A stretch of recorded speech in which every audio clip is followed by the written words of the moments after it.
চাহিদার তুঙ্গে এখন গরম মশলা। ঈদের সময় সক্রিয় হয়ে ওঠে সিন্ডিকেট, বাড়িয়ে দেয় দাম। দোকানীদের দাবি, আন্তর্জাতিক বাজারের অস্থিরতার প্রভাব পড়েছে স্থানীয় পর্যায়ে। আর ব্যবসায়ীদের দাবি, ডলারের উচ্চ বিনিময় মূল্যের কারণেও দাম বাড়ছে। ক্রেতারা বলছেন, এলাচের এমন দাম সাম্প্রতিক বছরগুলোয় দেখা যায়নি।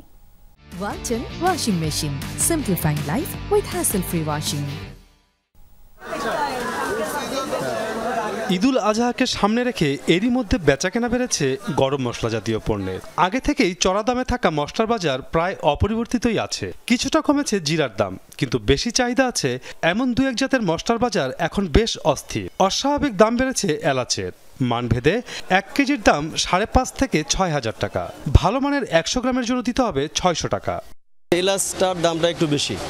আগে যেটা 3,600 থেকে 800 ছিল, সেটা এখন 5,200 টাকা। মশলার দাম মোটামুটি আছে, কিন্তু ওই দু একটার দাম একটু বাড়তি। বাজারের দাম খুবই বলতে গেলে একটু ঊর্ধ্বগতি, ক্রয় সীমাতার বাইরে। যেটা কিনতে আসছি সেটা না পেরে অন্যটা একটা প্রোডাক্ট নিলাম। আসলাম হাফ কেজি, নিয়ে গেলাম 1 পোয়া 250 গ্রাম। এলাচ ছাড়া বেশিরভাগ মশলার দামে খুব একটা হেরফের হয়নি, এমন দাবি বিক্রেতাদের। তবে 1 বছরের ব্যবধানে অতি প্রয়োজনীয় বেশিরভাগ মশলার দাম বেড়েছে দ্বিগুণের বেশি, বলছেন দোকানিরা।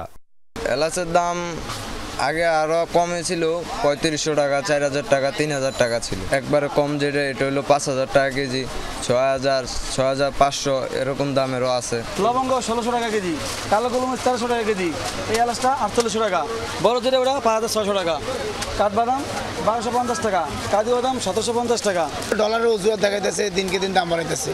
যে কাজু বাদাম ছিল আপনার 900, 1000, বর্তমানে 1800 টাকা। যে কাঠবাদাম ছিল 600 টাকা কেজি, এখন 1250, 1280 টাকা। যে পেস্তা বাদাম ছিল 2200 টাকা, এখন 2800 টাকা। এগুলো প্রত্যেক দিন বাড়তেছে দাম। গরম মশলা জাতীয় পণ্যের প্রায় পুরোটাই আমদানি নির্ভর।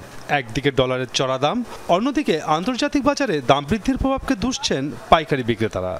এলাচিরা এটা করার কিছু ইন্টারন্যাশনাল বাজারই বেশি, আন্তর্জাতিক বাজারে বেশি, এই জন্য এলাচির দাম বেশি। বাংলাদেশের প্রধান এলাচির যোগান হলো আপনার গুয়েতেমালা থেকে। সব এলাচি গুয়েতেমালা, ইন্ডিয়ান কিছু আসে, তবে ইন্ডিয়ান এলাচির কোয়ালিটি ভালো না।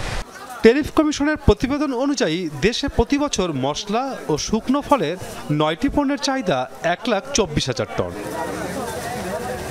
মাসুদুজ্জামান রবিন, যমুনা নিউজ, ঢাকা।